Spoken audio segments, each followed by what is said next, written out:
देखिए, मार्केट्स के लिए आज का दिन काफ़ी मिला-जुला था, लेकिन मैं एक चीज़ कहूँगा, आखिरी के 1 घंटे में जिस तरीके से मार्केट में रिकवरी आई और जिस तरीके से मार्केट क्लोज़ हुआ, उसने मुझे थोड़ा कम्फ़र्ट दिया।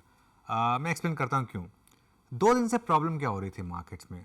प्रॉब्लम 2 दिन में ये हो रही थी मार्केट्स में कि इंट्राडे जो भी मूव रहे हों, मार्केट की क्लोज़ काफ़ी ख़राब थी और मार्केट डे लो पर जाकर बंद हो रहा था।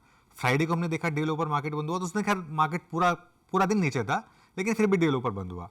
लेकिन कल का मार्केट ज़्यादा खराब था क्योंकि कल मार्केट ने काफ़ी टाइम स्पेंड किया था ग्रीन में, लेकिन मार्केट एकदम डे लो पर जाकर बंद हुआ था। और आज जब हमने 2 बजे का शो की जब शुरुआत की तो मार्केट उस समय डे लो पर था और ऐसा लग रहा था कि अब ये सारे लेवल्स, क्रूशियल लेवल्स ब्रीच कर देगा।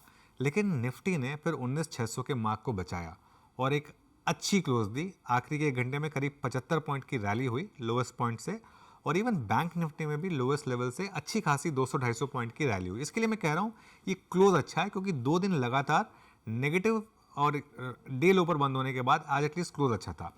एक और रीज़न जो मैं कहूँगा कि आज का क्लोज अच्छा था कि आज ब्रॉडर मार्केट में रौनक वापस लौटी। एडवांस डिक्लाइन करीब करीब 1:1 का था। मिड कैप इंडेक्स ग्रीन में था। इनफैक्ट एक समय पे तो mid cap index almost all time high लगाने वाला था। इसके हिसाब से क्लोज अच्छी थी मेरे ख्याल से। अब कल क्या करना है इसके ऊपर मैं आऊँगा, उससे पहले मैं आज की जो ट्रेड हुई उसके कुछ सेलिएंट फीचर्स और कुछ स्पेसिफिक स्टॉक्स की बात करूँगा। आज मार्केट पर सबसे ज़्यादा प्रेशर डाला रिलायंस ने, और ये एक स्टॉक है जो लगातार वीक हो रहा है। इनफैक्ट थर्ड डे रनिंग जो रिलायंस सबसे बड़ा ड्रैग था मार्केट के ऊपर।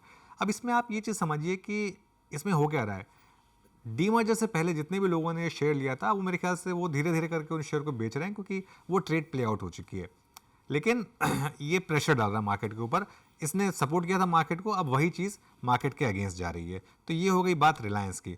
उसके अलावा अगर आप देखें बड़े स्टॉक्स में स्टेट बैंक ऑफ इंडिया और कोटक महिंद्रा बैंक, ये 2 और स्टॉक थे जहां पर आज थोड़ा सा सेलिंग प्रेशर था।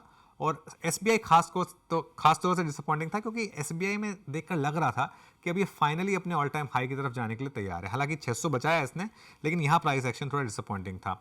लार्सन एंड ट्यूब्रो जिसके कि नंबर्स आने और बायबैक बोर्ड मीटिंग भी है, वो भी आज थोड़ा वीक था। करीब करीब 1.5% के करीब लार्सन एंड ट्यूब्रो नीचे था।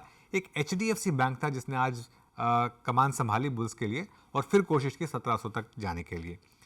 इसके अलावा जो स्पेस फोकस में रही वो थी कमोडिटी स्पेस। मेटल्स में आज ज़बरदस्त मोमेंटम था, चाहे वो टाटा स्टील हो, हिंडाल्को हो, सेल हो, कोई भी स्टॉक हो, यहाँ पर आज अच्छा खासा मोमेंटम था। क्यों?